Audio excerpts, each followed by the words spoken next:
assistant, Sidonia. If you have any technical difficulties, she will be able to help. But we'll go ahead and turn it right over to you. And we've got, I think we have about an hour, and we'll have lots of questions, I'm sure. Great. Well, thank you so much for having me. I'm honored and put together a little slideshow with my goal really just trying to familiarize you with the growers I work with and what's going on in the state. And I sent some links to some other reports too. This past year, I put together a whole overview of commercial horticulture in Vermont based on the 2020 census data, kind of a 20-year look back of which categories are growing, shrinking, and a little kind of qualitative interpretation because it's complicated because the industry is so diverse.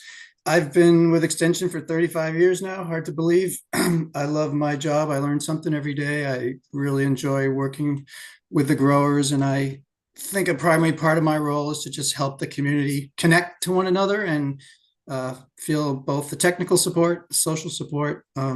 So it's been a wonderful experience for me, and I'm still really enjoying it. So the slideshow I put together is a mix of some data, not what I shared in that report, more from a survey of growers we did last year, and also just a slide tour of farms so you can start to see what is going on out in the land and what some of our farms look like. So I will share that up now and make that full screen.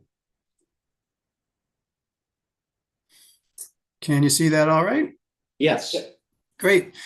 So as I said, I've been around a while. I jokingly show these are all the different Extension logos that we've had over the years. The one in the center is the current one.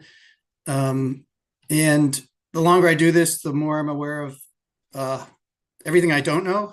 So I was probably an expert 20 years ago, and now I'm part of the learning community of the growers and trying to be as helpful as I can.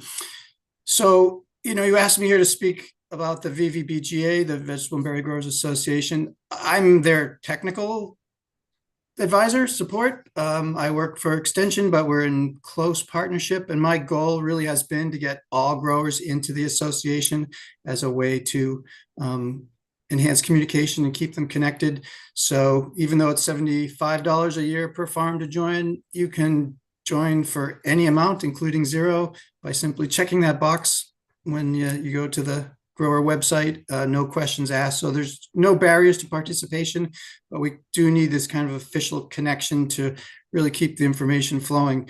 So we have all these methods that we use. You can see them listed there, the various meetings and the information tools. And then there are all kinds of topics that we're covering. We do have some focus on pollinators, produce safety, soil health, based on the staff that we have in Extension who work closely with the growers, but obviously production, pest management are things that never go away. And so it's a back and forth. We kind of do the lead work to put together these events, but we're always guided by the growers of what are their needs, what do they want to hear, what are they less interested in. We just had our big annual meeting, and we always do a big evaluation to find out, again, what should we do better next year. We have built a nice website with support from some grants, especially from the Agency of Agriculture, especially crop block grants, working land enterprise enhancement grants, etc. Working with Tamarack Media out of Burlington.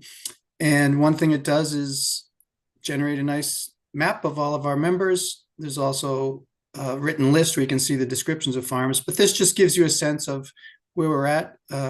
We have over 400 farm members, which means about 1,000 people are on our listserv and also the newsletter I put out. And about 3/4 or so of the farms are in Vermont proper, and another quarter are along the edges primarily of neighboring states. They're interacting with our markets. Big function of this organization is people are buying and selling materials, supplies from each other, sharing information about their production, employment, marketing practices. So I think it's really helpful to have some other states involved in this. We also have 60 commercial members, which are the industries that support our growers by providing everything from seeds, compost, greenhouses, H2A labor, etc. So it's a pretty robust community. And it's grown a lot over the years. I think when I started back in the early 90s, we were bumping around 115, 120 members for many years.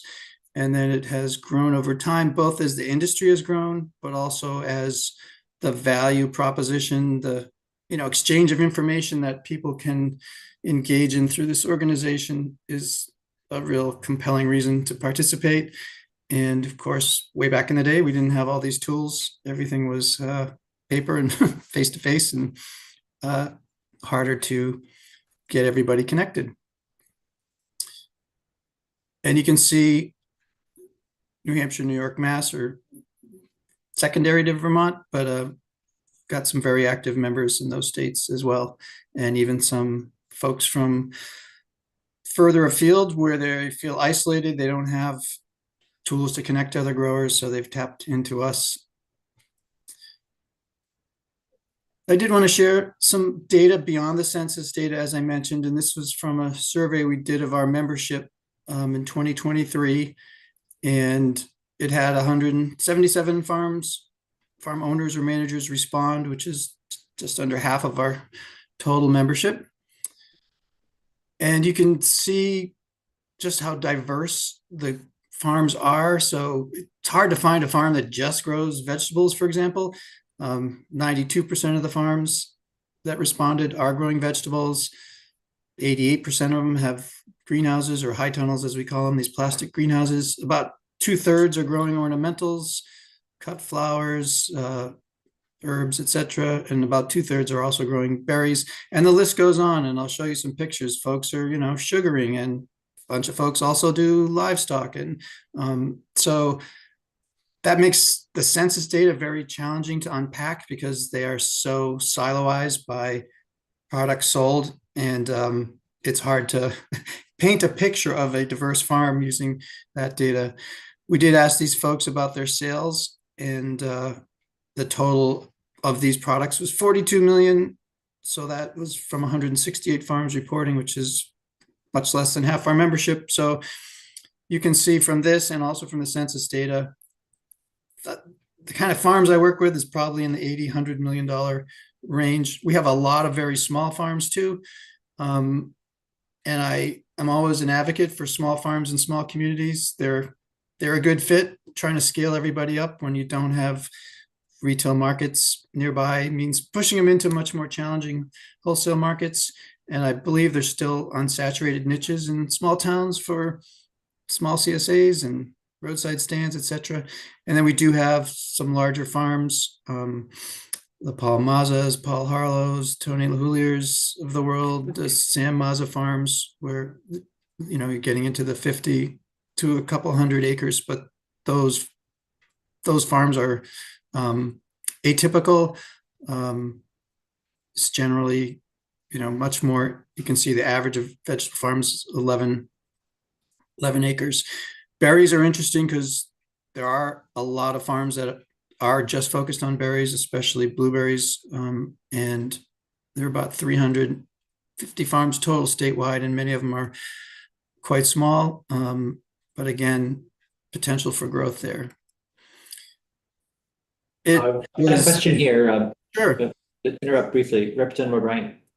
Thank you. Vern, just to clarify, what's the sort of universe of ornamentals that, what's included in that? Flowers and other things? That, yes, is flowers, greenhouse ornamentals, bedding plants, not so much the nursery industry. I mean, again, you get people that are buying in shrubs and reselling or growing some, but that tends to be somewhat separate. Just like orchards, I would say we have some overlap where our growers are doing tree fruit, but largely that's a more distinct industry. Okay, thank you. But yeah, there aren't good bright lines because you think of Mad Tom Orchard down in East Dorset, you have raspberries and apples, and then Wellwood in Springfield, you've got apples, strawberries, pumpkins, some other vegetables. So it's yeah, it's really a mishmash of combinations. But generally, a typical farm, if I had to craft such a thing, would be 50 kinds of vegetables, and strawberries are very commonly grown on vegetable farms as well. And then in the greenhouses for ornamentals, you'd have bedding plants and cut flowers often out in the field. So somebody like the Gladstones raising their pumpkins, mostly for jack-o'-lanterns, et cetera, not for eating. Are those ornamentals or are those vegetables or? Yeah, that's a great question. It would be counted as vegetable. Pumpkins are vegetables, even though they're used ornamentally. And that's a great example of a large dairy farm that has a side operation in horticulture. He's the largest pumpkin grower in the state and almost exclusively wholesale. But yes, pumpkins are counted as vegetables. Okay, thank you. The farmers in our industry are remarkably positive. If you ask them about the future, it's a little counterintuitive because they're often quick to talk about all the challenges that they face, but that's what business people do. But yeah, the 87% are on the favorable side, 9% neutral, very little negative perceptions of the future. When we ask what the main challenges are that they face, it was a little surprising that the top two were so far above all the rest.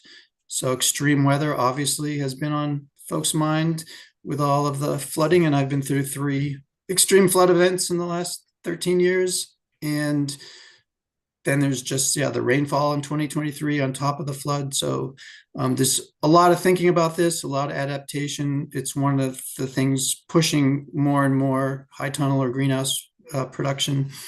And then farm labor is another one that's right up there. There are a lot of things on people's minds, but those two jump to the forefront. And then if you ask what people need as far as resources, not as much separation from the top items, but applied research, grant opportunities, and number one is direct technical support individually, which warms my heart because that's what we do in Extension. And of course, it's a back and forth where we're always doing a needs assessment. We always say when you get the same question from 3 different farms, something's going on and it's time to do some inquiry, some research, put together a project or write a fact sheet or try to address the issue. And the grant opportunities is something I dive deeper into. This past couple of years, we hired 2 new positions, Julie Callahan and Rachel Stevater, to help growers better understand the state, the federal, the private opportunities to support their continued business success. Because it really became clear to me, most of the farms that are succeeding are getting some kind of external support for whether it's infrastructure enhancement or business planning or expansion of markets. And of course, this has been thrown into turmoil a little bit right now especially with the work we were doing with NRCS, but these organizations will continue to exist, and I'm excited to get more people that understand the programs and can take part in them successfully. So a little snapshot of some of the attributes farmers reported in this survey. About 1/3 of the farmers are renting some land. You can see irrigation has become more and more widespread on farms and is part of this weather climate change where we have more intense rainfall and more periods of drought. We have 1/10 of the farms that have 10 or more full-time employees. And here you see, these are H-2A workers, which is a critical part of our labor supply. Horticulture throughout the Northeast, just an essential. And so we're glad to have the H-2A folks at our annual meeting, including the representative from the Jamaican Ministry of Agriculture coming up and trying to explain the win-win situation for these folks and our farmers. And then we have farms heavily reliant on direct sales to consumers. Only 1/8 of farms really are focused on wholesale. It's obviously a tougher road to hoe with lower prices and less predictability. but a very important market to the larger farms. And to get a little more granular, what we're talking about here, on the left are these direct to consumer outlets, community supported agriculture, which is really thriving on many farms and continues to morph as people figure out more ways to offer choice and flexibility and work with other farmers to have more products available. Farmers markets are strong and are a great entry point, especially for the newer farmers. We do see some of the older farmers opting out for the amount of work versus returns for them. Farm stands range from very tiny operations to quasi supermarkets, and pick your own is another important facet of direct to consumer. And we just built a pick your own website with the VVBGA where the farmers enter their own information and can maintain it in real time. And it's the first public facing part of that website where consumers can search. And that was funded by a Working Lands Enterprise Initiative grant. And then this middle part is sort of direct wholesale. It's not, you're not anonymous, you still have an identity. So direct to store is something that has really been thriving.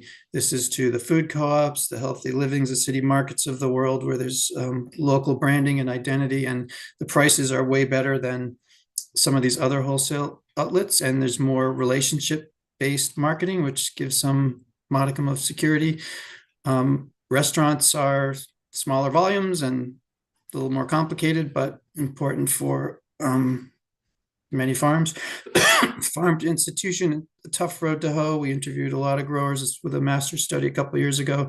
It's just difficult because they don't have the kind of budgets to pay good prices, and they have a lot of requirements, food safety, etc. But we do have models, Fletcher Allen being exemplary, where they're really trying to make it work for farmers. And then on the right are sort of the least desirable in terms of price, going through a distributor, selling to supermarket chains and terminal markets. But people do use these, and sometimes like Vermont blueberries get a premium in the terminal markets, which is good. And we do have some wholesale, organic growers going to Whole Foods.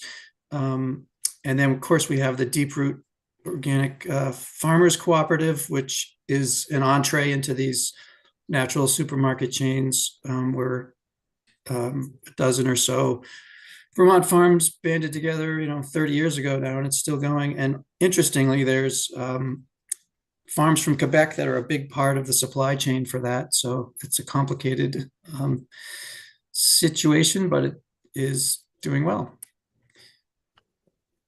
So I'm going to take you on a little tour of folks that make up our institution, our organization, but I'll pause there just if there are any questions before I do the farm slideshow.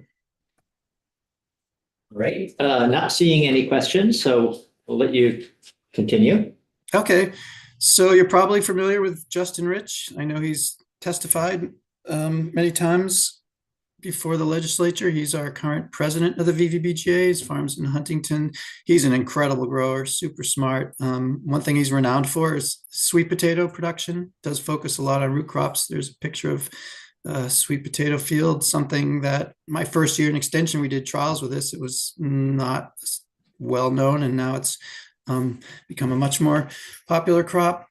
And Justin does, like many farms, a mixture. He's got CSA, I think direct to store wholesale is the majority of his markets. And yeah, he's got a bunch of different pieces of land up and down the valley that he's navigating. And he was hit very hard by the flood this past year, but not so much by the previous year's floods. Lisa McDougall is our past president. She's down in Shaftesbury, Mighty Food Farm, started down in Pownell and then moved that farm, kind of built it out of whole cloth in Shaftesbury. Smart, very smart grower, doing great things with HR, built a new pack shed with the help of Extension Ag Engineering Design, and another great person to work with. Charlie Gray, Four Corners Farm in South Newbury is our vice president. Four Corners Farm is highly diversified, but renowned for their strawberry production. They also have dairy and cheese making on site, and blueberries and greenhouse tomatoes, and a very successful farm stand, and Bob Gray, his dad is one of the leaders of the industry from back in the day, and pioneer in many of the production practices that others have adopted. Andy Jones is our treasurer, Intervale Community Farm farmer for almost my entire career. Andy's just a wonderful person, so supportive of the organization. Being near UVM, he has hosted dozens of applied research trials on the Intervale Community Farm, and is another great leader in our organization, also a past president. Krista Alexander is another past president, Jericho Settlers Farm. She and her husband, Mark, run an incredible operation. They're up to 2 acres of high tunnels / greenhouses. And they also farm down in the floodplain in Richmond, which has gotten hit pretty hard every time we've had a major flood. So these structures, again, are an important tool for climate adaptation. And we've been working hard, and this past year, learning from our Quebec partners too about how to do an even better job in these tunnels to increase yield. But yeah, some remarkable crops come out of these tunnels, and so many advantages, not just environmental protection, but you can use biocontrols for pests much more easily in these contained systems. You can manage nutrients. They don't leach because it's covered. You can control irrigation. So high tunnels have become pretty indispensable. And you saw in the chart earlier, 88% of some farms have them at this point. Got a question from Representative O'Brien. Sure. Do you have, is hemp and marijuana part of this group ever? No.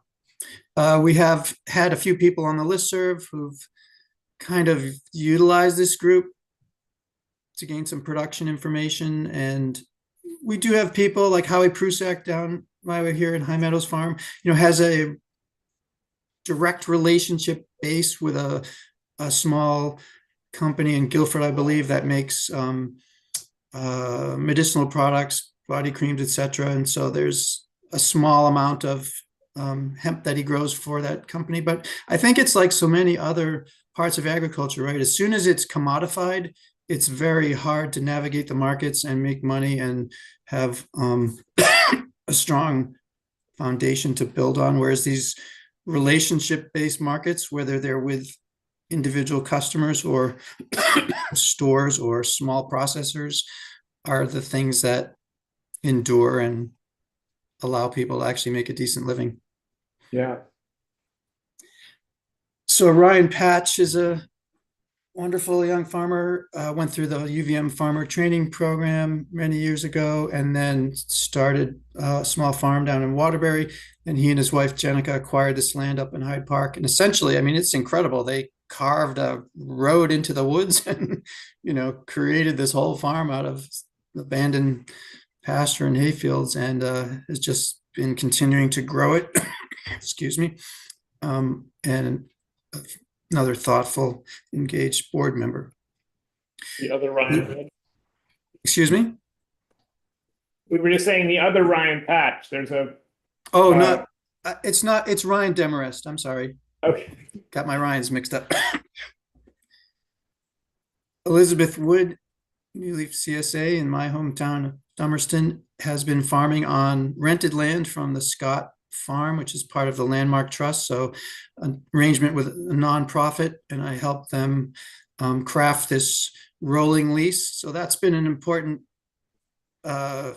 characteristic of leases that I've pushed is, a 10-year lease, and year 9 is a 1-year lease. And it creates a lot of danger for a business, whereas a rolling lease where you always have 3 or 5 years notice for renewal would allow somebody to move their business if they had to. But yeah, the longer you stay in one place and put in infrastructure and build customer base, leases can become risky at that point, especially in a situation like this where there's no opportunity to buy the land. It's owned by a nonprofit.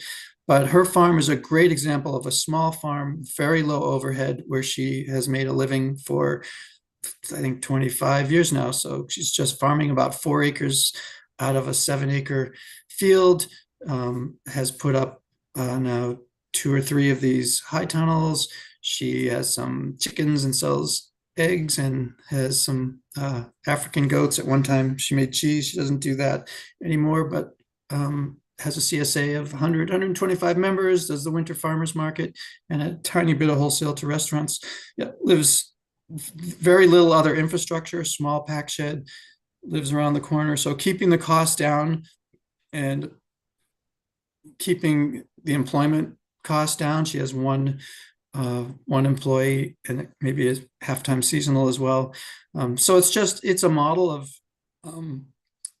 that's important, again, in a small town where you fit, versus there's some other farms that have expanded to quite large size, and you end up managing employees, businesses, markets, and doing less of the growing, which is what got a lot of people into it in the first place. Spencer Blackwell, Elmer Farm in East Montpelier. So this is one of a number of farms that went through the Vermont Land Trust program, where there's a parcel, and it's sort of put out to bid, where people submit business plans to operate it, and then the land trust works to conserve it and put that person into place there. And Bunker Farm here in my town, Full Plate Farm as well. I used to be on the land trust board, and I think it's a great model of rather than specifying here's what a farm should be used for, you kind of let the creative energy of the community come forward, and somebody with the most compelling business plan, and then the community also chips in financially to make the whole thing work financially. So yeah, the land trust has done great work. So many people in my grower community are on conserved land, and wouldn't have been able to get on the farms financially without that. We do have a lot of brand new, small, young family farms starting up that are doing a little bit of what I said Ryan Demarest did. So here's Eureka Farm in Springfield, where, essentially taking an old hayfields, abandoned pasture, putting up a tunnel or two, and starting small with an acre or two, and bringing the soil back, controlling the weeds, and starting with a small CSA and some on-farm sales. And often these folks obviously have some off-farm income till they're ready to transition. But it's exciting to see new people, young people coming into the organization. And at the same time, we've got farmers that have been around a long time. Keith Armstrong down in this farm's in Bennington, near Bennington College. I think it was land his grandfather farmed as well. He's working with his grandsons now.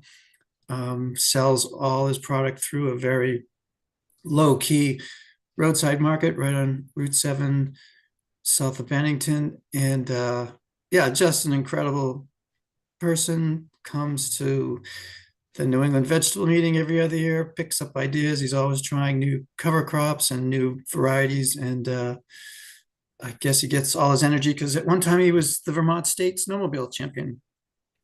And then we have all kinds of interesting permutations of intergenerational transfer going on. So here's Palmacala Farm, Bob and Jane and Ben up in Grand Isle. And Ben, is an employee currently, but essentially co-managing the farm, and they're figuring that out. They have 2 locations in Grand Isle, and very successful growers, and navigating some of the heavy clay that is common on that area. Paul and Katie Mazza. Katie just graduated from UVM last year. Super smart. This is a big, complex business. I mean, Paul's got farms, I think 5 different farms he's growing on across 3 towns, and markets in Colchester and also in Essex Junction, and lots of wholesale, lots of retail, lots of pick your own. And so it's great to see Katie coming into this. She gave a wonderful talk at our annual meeting, and just, thinking hard about what's going on with the wholesale markets, what's going on with flooding, where will the future be for this business. David Blaze down in Springfield, Springfield, right along the river, Connecticut River. This was a farm that his grandfather started, and he's been stewarding it. And this is kind of what our industry will look like, yeah, about a month from now. There'll be all these greenhouses full of small seedlings, some to be sold as bedding plants, many to be placed out in the field. We've had a number of successful transitions from one farmer to another. In other words, out of family, farms get put on the market and sold or transferred based on prior relationship. So in this case, Ash Lore came up from that, sold their farm in Hudson Valley, New York, and bought Hurricane Flats in South Royalton, a turnkey operation essentially, and is doing a great job keeping that business going. Phil Mason started working at Crossroad Farm as a teenager, went away, came back. Tim and Janet Taylor worked over a number of years with some of the farm viability folks too, and the farm has successfully transferred to Phil and is really thriving. And Phil just got a significant grant from the Agency Agriculture, one of the infrastructure grants, to be able to rebuild the very old wash pack shed that's 40 years old at least, in a 100-year-old barn. So that'll really help the processing of the produce before it goes to their on-farm market, and also they have an off-farm market, and they do some wholesale as well. Stephen and Sarah Park purchased the Norris Berry Farm. Norma Norris retired, forget, probably 10 years ago or so, and it was a dairy farm back in the day. And Norma and her husband started growing strawberries and blueberries and vegetables. And Stephen is just doing a fantastic job figuring out how to manage strawberries for high productivity. And, they're very challenging. They get a lot of diseases potentially. They're very vulnerable to environmental conditions. He also gave a great talk at our annual meeting about what he's been learning. Another success story is the transfer of Kildare Farm in Norwich to Valerie and Eli, who renamed it Honeyfield Farm and are really doing an incredible job of taking it up a notch. So it was a well-established business, but yeah, with 40-year-old infrastructure, and needed some revamping. Jake and Liz Guest, really one of the founders of our modern industry, had started that farm and are still around. They live up in Eli, and they're still working with the new owners and helping them with information and work. And they're still trying to complete the financial transfer of the farm, working with Dirt Capital and Vita and Farm Service Agency. It's not easy to take on that kind of economic burden when you also have to cash flow the operations of the farm, but I am confident those folks are going to be successful. Paul Harlow is one of the pioneers of organic agriculture in the state, and is the largest grower, probably 250, 300 acres of production on 3 different farms in Putney and Westminster. And it's tough to transfer a big, complicated business like that, and they've been working on it for a while. Corey Walker here, along with Paul's son, Evan, are going to be the future owner operators of this. And Paul still has his fingers in it a bit, but spending more time down in Florida with his grandson as well. And I mentioned so many farms are on conserved land. This is Sweetland Farm in Norwich. And there's my colleague, Becky Madden, who I believe you've heard from, who's a wonderful extension person working with farmers, and Nora Lake, the farmer there. And they're doing an amazing job of production and marketing, and have big on-farm energy projects in the works as well. And then so many of our farms are really focused on this high value, small acreage production. So I don't know the exact acreage. Sweetland's probably in the 15, 20 acre total production with 3, 4, 5 tunnels.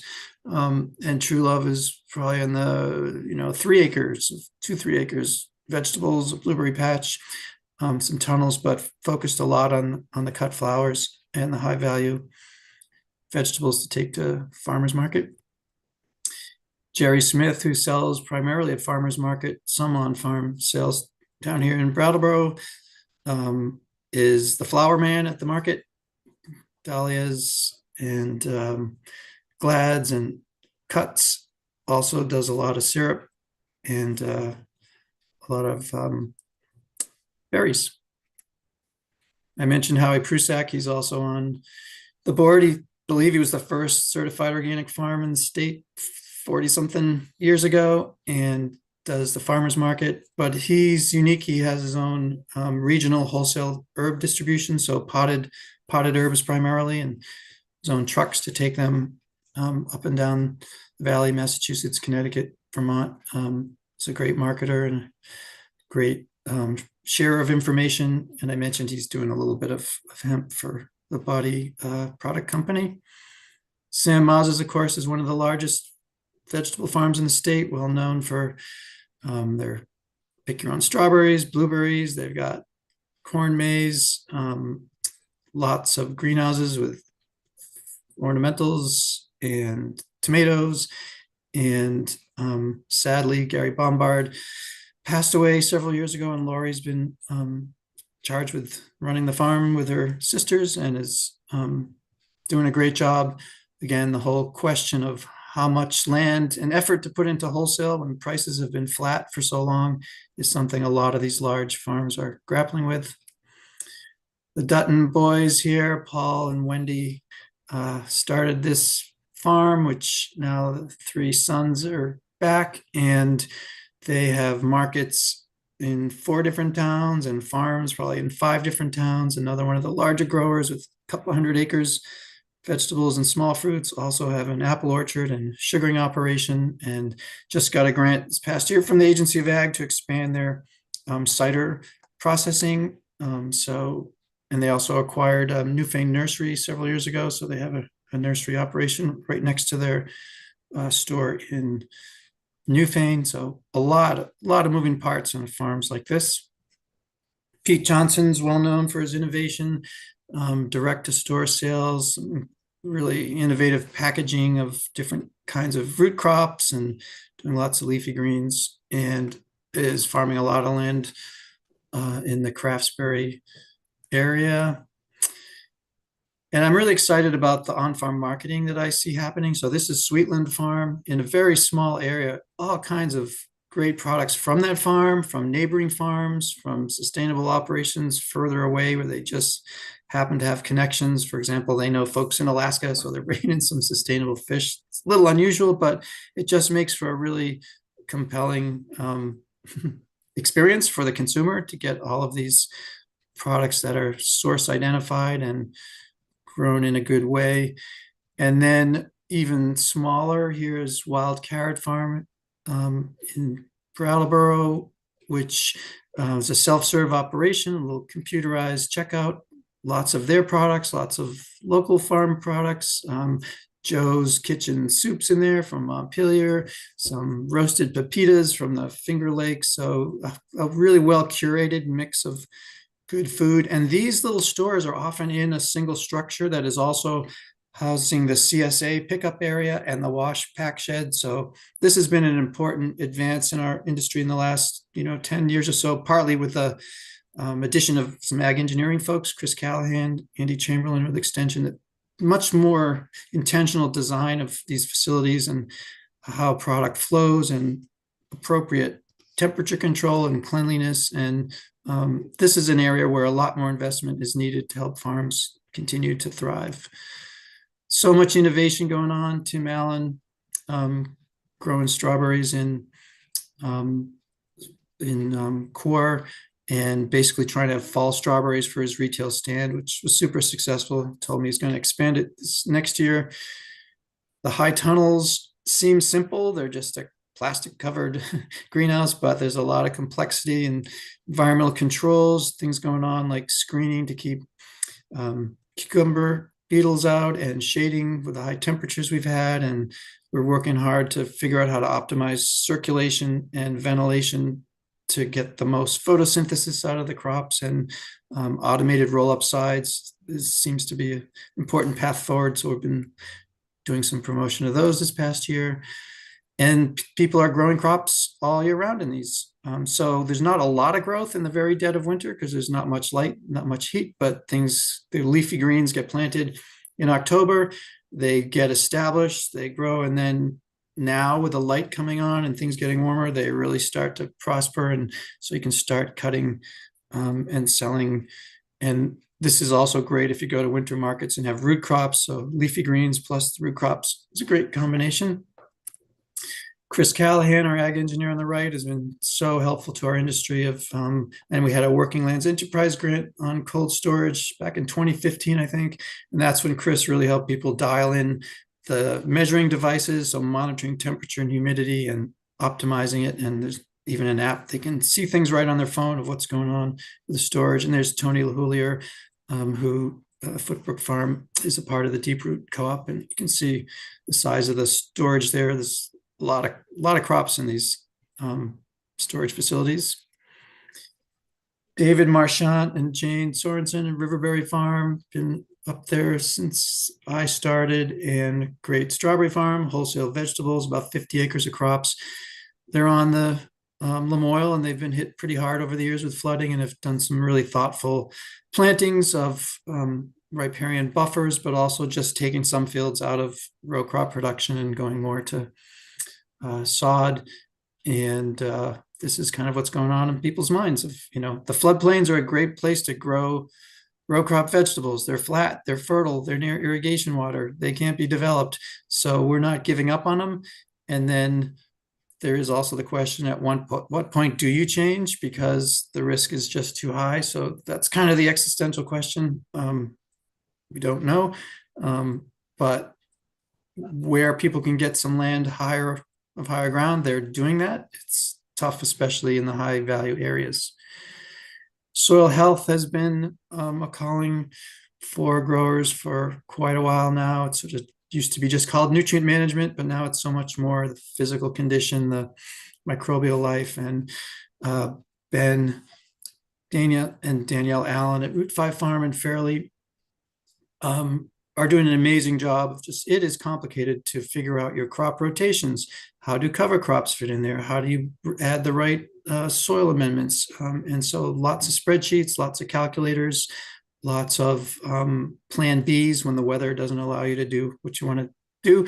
But that's one thing I love about our community. These folks are willing to share everything that they've invented for management with their peers. And that's been super helpful. So yeah, it's the sharing of information that's lifting all boats in our little ocean. And I think there's a whole social aspect to that too, where just people feel supported and nurtured in addition to just the technical information. I often hear from growers, I like reading the list or the newsletter. I just know I'm not in it alone. Others are going through what I'm experiencing too. And some people are much more actively engaged and sending in reports for the newsletter on the listserv. And then like anything else, in some communities, there are people who are just sort of soaking it up and not contributing directly, but benefiting from it. So that's what I have for you today, and happy to have a conversation with you. All right. Thank you, Vern. Some really stunning photography in there. I joke, my first few years of extension, I took pictures and there were no people. It was all cultivators and cover crops. And it suddenly dawned on me, wait a minute, it's all about the people. So I make sure and take a picture of farmers every time I make a visit. I was just wondering, you mentioned at the very beginning that there's around 400 members, it seemed like now, or most recently anyway, in the association. Can you just speak in general to whether those 400 people are making most of their living off of their farming, or are they needing to do other things as well? Good question. I took a slide out that was a little too busy with the economics, but in that survey we did of growers, about half of the members grossing 100,000 or more, and there are were like 3 above 3 million and 6 above 1 million. And so, very roughly speaking, I mean, I don't actually know, but I would say, half the farms are also relying on off-farm income. Yeah. And that's a very broad brush. But again, I think a lot of these farms, it makes sense, right? You have a summer activity. I don't know. I think of the MacArthur's up in Marlborough. Dan and Gail have known forever. Dan was a carpenter, and Gail drove the school bus, and they have a sugaring operation and berries and vegetables and a small stand that serves a part of the Marlborough community. So I think it's good that, they're not trying to make their entire living off farming. It would be super stressful and, again, drive them into markets that don't really fit their lifestyle or their farm resources. Representative Nelson. Yeah, thank you. Are a lot of these farms, if they're not in land trust, are they able to enroll in current use? Are they able to take advantage of current use? Or are they deemed too small, which is a terrible reason not to be in current use because they're contributing to the open landscape? Yes, good question. I don't actually know. I don't have that data. I do know anecdotally, I mean, lots of these farms are in current use. The other thing is, it's so interesting when you look at the census, sometimes you see, 3 acres of production, but that's in a 150-acre farm. So people have forestry going on their farm. They have, livestock operations too. So they may not qualify based on the horticultural scale of the operation, but with other things may make them eligible. But it's a significant factor in the financial viability of not just our farms, right? A lot of farms in the state that they have current use. Absolutely. Representative Boswell. Yeah, I'm wondering if you could give a ballpark number of how many of the farmers in your system are organic versus using traditional agriculture. Another great question. So I've been using these same figures forever. I would say roughly a third are certified organic, which is the only legal organic there really is. A third I call functionally organic. They are following most or all of the practices, but for whatever reason, they don't want to get certified, or they use a potting mix that has synthetic fertilizer in it, so they wouldn't be eligible. We do have split farm operations. And then a third I would call conventional too.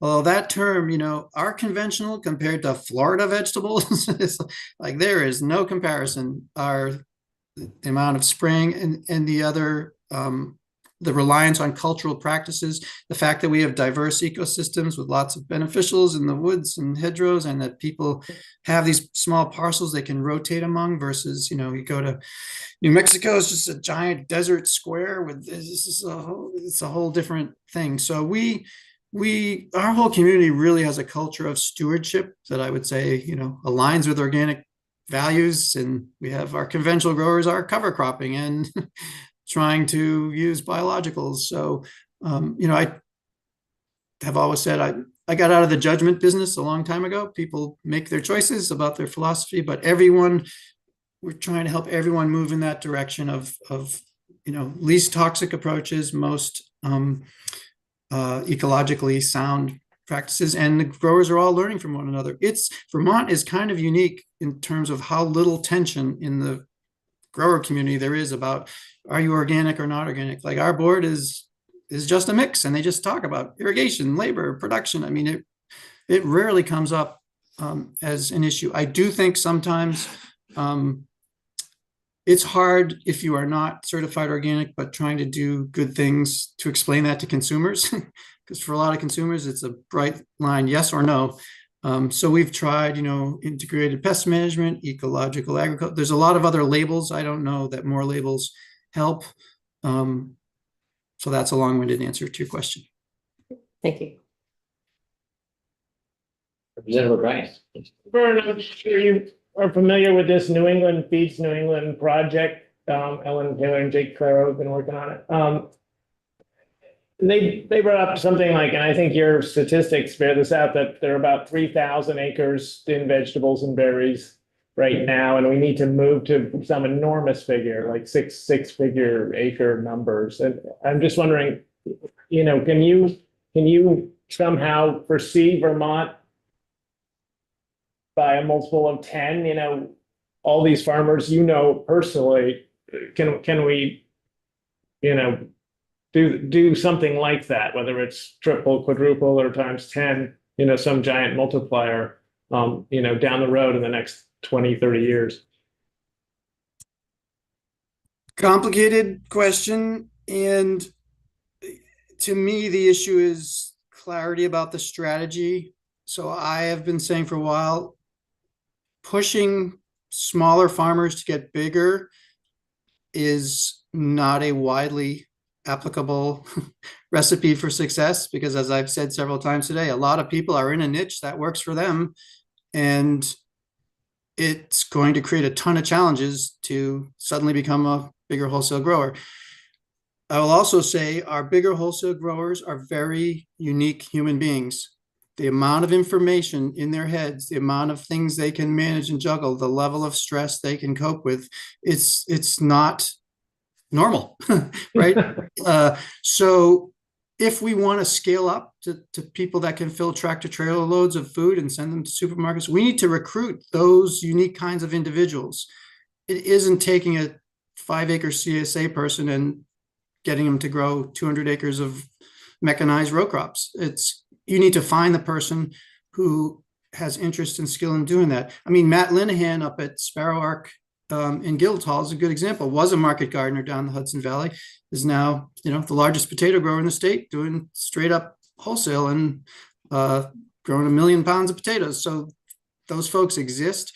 So I think he was.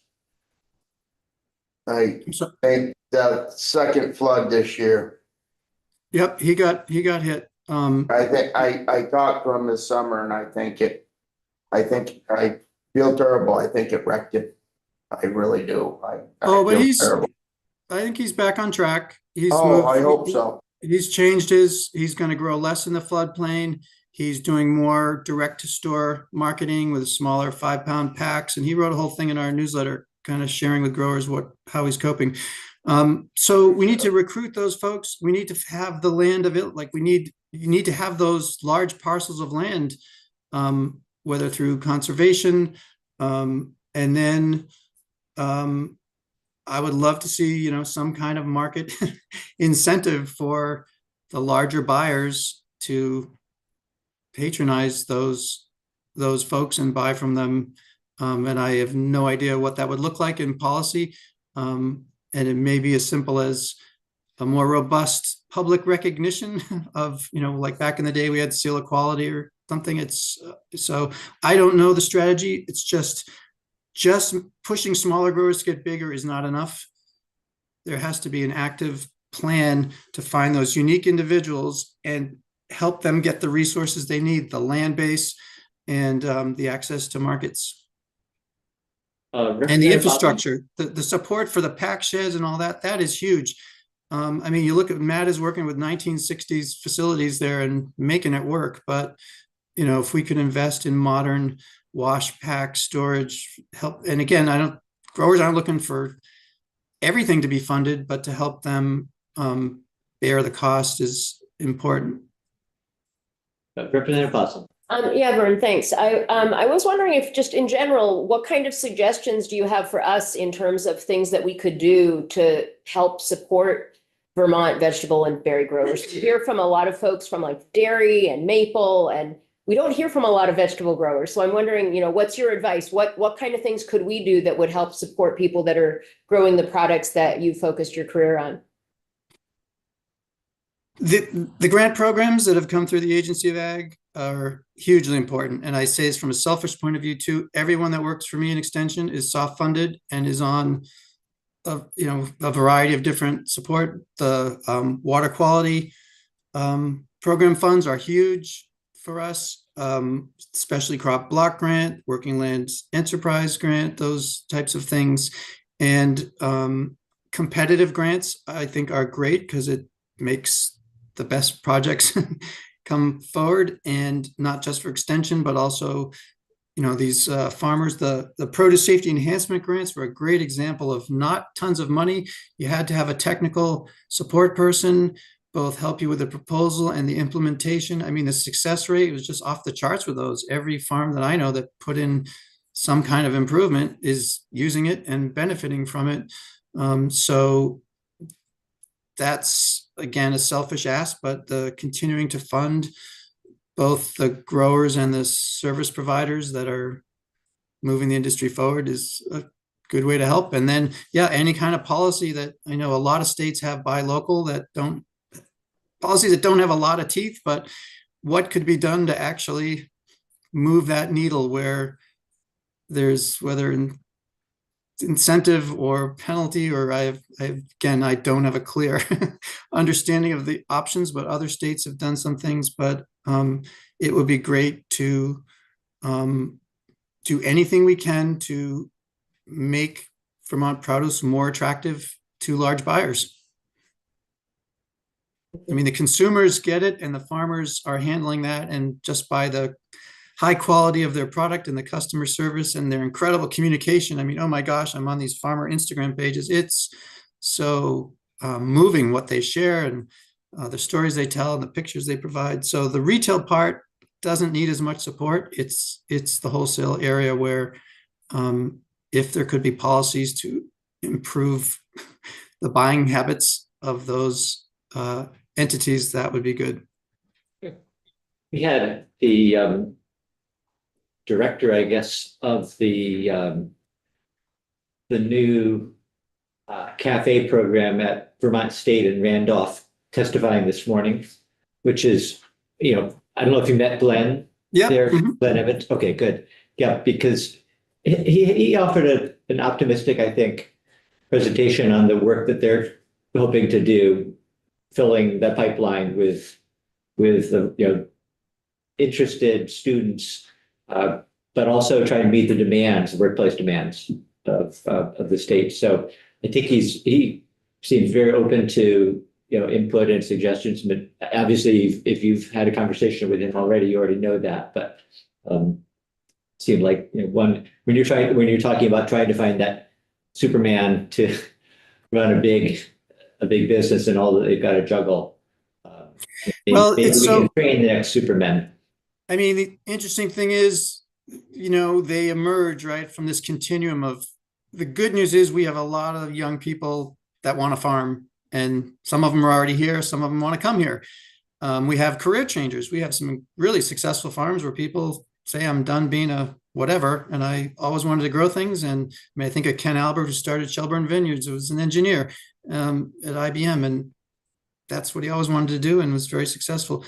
So I think the beauty that we have in our community is people work on a number of different farms often. They see the small, they see the large, they see the wholesale, they acquire some skills, they get some ideas, and then some of them emerge with the capacity to really do that at a very high level and would be able to manage a large wholesale operation.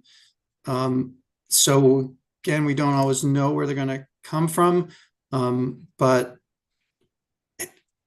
it's going to be a combination of, there's a farm for sale, there's support for the transfer. I mean, one thing that does worry me is once the conservation easement's been put in place, and you can't do that again when it's time. This farm just has its actual value. So VITA, farm viability, there are a lot of folks working to support this, but that whole farm transition area is another area that could use support, I think, and continue to support VHCB and coordinating that program.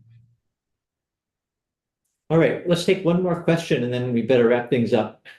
And I don't know if you covered this in your survey, but do you have any idea of all the produce that these farms are growing? How much ultimately is sold out of state, or how much is sold in state? Either one. Another good question. I mean, the folks in Deep Root a lot of that is leaving the state, going to Whole Foods, et cetera. But then you have people, like Paul Mazzo is selling to supermarket chains that are selling it, their stores in state. Yeah,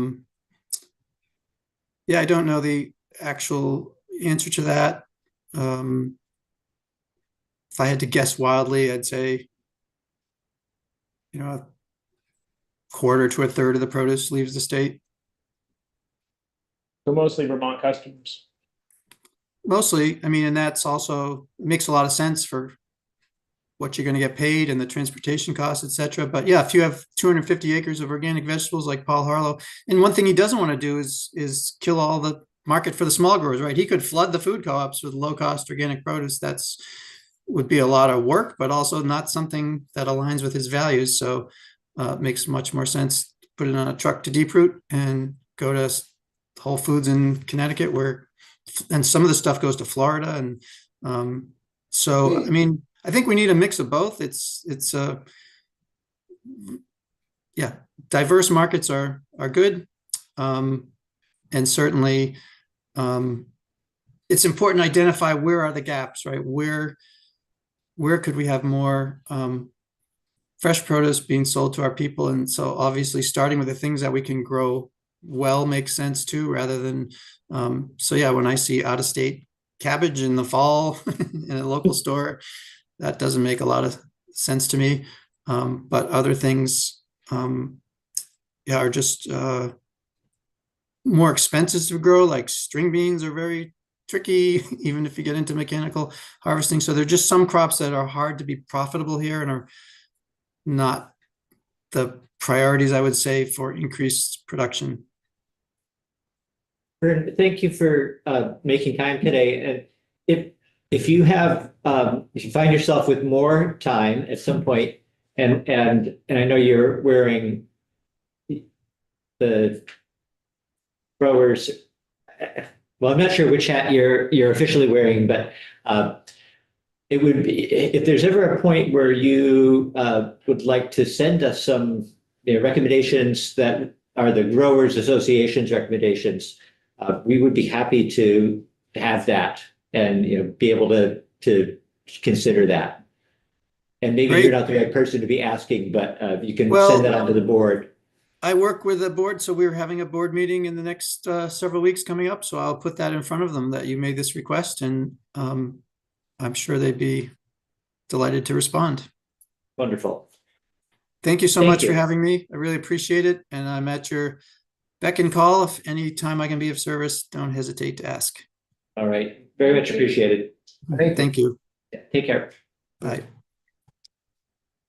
Right. We're running a little bit over, but we should take a short break. Why don't we come back in at 2:15? And if not, do we have our next guests online already? Yeah, Erica? So if you're in the room, coming in now. okay.